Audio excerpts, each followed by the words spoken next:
What's up, Guardians? I'm the Hunter Specialist, and welcome to the ARC edition of my Hunter build walkthroughs. In this video, I will be covering 3 ARC Strider subclass builds. As with all my Hunter builds, these will focus on either a different playstyle or built around a specific activity. This is intended as a beginner's guide and only covers pre-DLC content. If you have already watched my previous Solar Edition, welcome back, and if this is your first time joining me, I hope this video is helpful, and be sure to check out my other subclass build walkthroughs. Enough small talk, let's get down to business. The first build on my list may be my absolute favorite build I have ever run. Not because it's overly powerful or incredibly useful, but it is by far the most fun build I have ever played. I call this build the Punch and Roll. Just as the name suggests, this build is built off of the melee and a dodge. Even though I did say this isn't an overly powerful build, it is incredible at clearing out adds, and you'll have a blast in the process. To get this build started, you need to make sure your subclass is set up properly. The Way of the Warrior with the Gambler's Dodge is an absolute must. This combo is what allows you to march your way through adds with ease. By combining the Gambler's Dodge with the Way of the Warrior subclass branch, you give yourself the ability to melee indefinitely. This is because every time you use your melee ability to kill an enemy, you recharge your subclass ability, aka your dodge. And every time you dodge near an enemy, you recharge your melee ability. And as an added benefit, every time you kill with your melee, your health begins to regenerate as well. Yeah, I know, a recipe for the most fun ever. Using the Arc Bolt Grenade to put some pain on that random yellow bar can ease the stress, since you do need to get kills, not damage, with your melee ability to continue chaining your melee death and destruction. You can use any jump with this build, however, I use the strafe jump since you are right in the heat of the action. You may need to make a quick escape, and the strafe jump is your best option. Being that you are in the heat of the action, you'd think that you'd want an overly tanky build, but that's not 100% accurate. Actually, you want a very well-balanced gear set, which I boost with the Dragon Shadow exotic chest piece, since let's face it, you're going to be dodging more than you're even running. And because you're using the Dragon Shadow, every time you dodge, you gain movement speed and weapon handling for 10 seconds. As far as gear mods go, focus them all on getting your mobility, resilience, and recovery as balanced as possible. I run Mobility 6, Resilience 5, Recovery 4.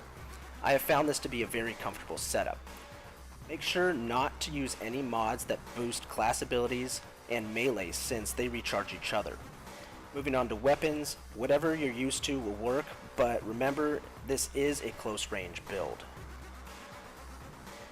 My next build is one of few centered around specific weapons. These weapons are the Sturm and the Drang. I call this build the Love Triangle, which is a reference to the lore behind these weapons. When these two guns are married, they form a perk that essentially allows you to never need to reload. All you need to do is get a couple kills with one gun, switch weapons, get a couple more kills, switch weapons again, then rinse and repeat. Because your exotic weapon is a kinetic hand cannon, it pairs nicely with the exotic Lucky Pants, which boosts your hand cannon's ready speed and initial accuracy. Since you will be swapping weapons every time you need to reload, you will get a lot of use out of this perk. To add a little more to this build, if you have the Sins of the Past Raid rocket launcher, your need to reload is taken care of among all your weapons, since stowing your weapon for a short time reloads it. This perk does exist on other weapons, so if you do have a weapon that fits this build, it's not a bad option to go with it. Because this gear is built around weapons, it leaves you a lot more freedom in your subclass tree. I've found the Gambler's Dodge, Arc Bolt Grenade, Strafe Jump, and Way of the Wind fit this build nicely. For your gear mods, you want to focus on weapons and grenades. Just don't use any reload mods for obvious reasons. The last build for today is a PvP monster. It is quite literally the fastest build in the game among all classes. I call this build the Flash.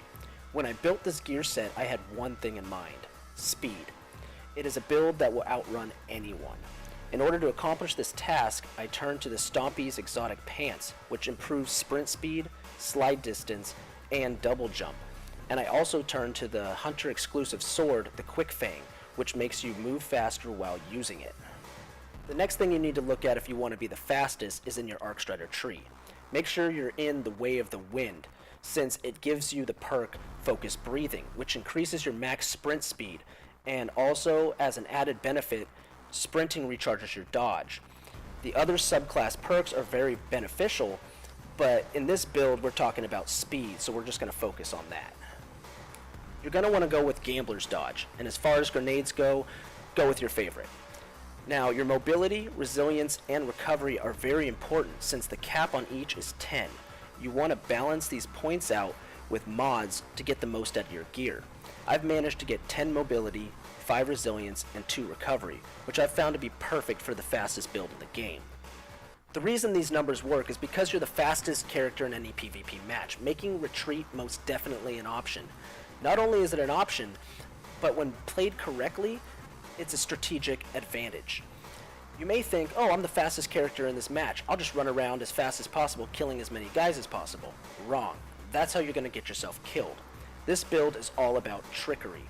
You want to move to where your enemy will be, watch them in third person using your Quick Fang, and engage to kill or engage to retreat. If you engage to retreat, since you are faster than your enemy, you can get to an ambush point and set your trap while they're chasing you.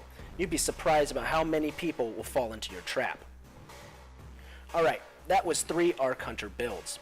I hope this video has helped you build or refine another fun character. If you haven't watched my other videos, I suggest checking them out. If you like the video, please hit that button. Comments are always appreciated. If you have any other builds related to the Arc Strider subclass, please feel free to leave them in the comment section. This has been the Hunter Specialist. Keep it classy, Guardians.